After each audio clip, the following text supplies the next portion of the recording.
In today's video, I'm going to teach you adding Python to Path on Windows 11. By the end, you'll be able to run Python and pip from any folder in Command Prompt or PowerShell, which makes working on projects and installing packages a lot smoother.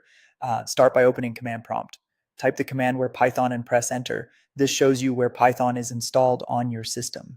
You're looking for the folder that contains python.exe. If you see more than one result, note the location you actually use.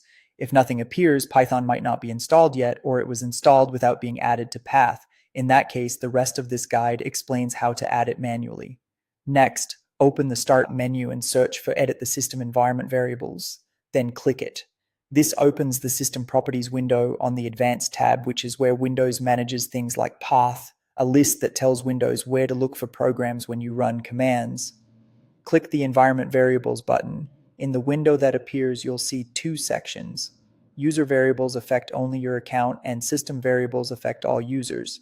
For most people, adding Python under user variables is safer and recommended since it doesn't change settings for the entire machine.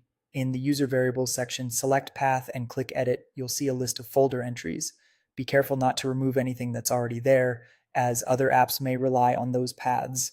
Click New and paste the main Python folder path. This is the directory that contains python.exe, something like C plus users / your user app data / local programs Python's Python 311. If you copied a full path ending in python.exe from the earlier command, delete the python.exe part so only the folder remains.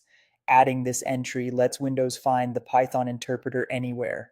Click New again and paste the path to the scripts folder that lives inside that same Python directory. For example, C/users / your user / app data / local / programs python / python 311 scripts.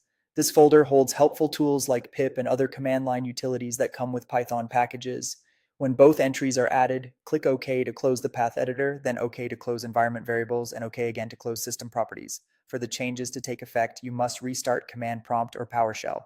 Environment variables are loaded when a terminal starts, so opening a fresh window is essential. From now on, Python and pip will be available globally. If you have multiple Python versions installed, keep in mind Windows uses the first matching path it finds, so the order of entries determines which version runs. That's it, your path is set, and you're ready to use Python anywhere.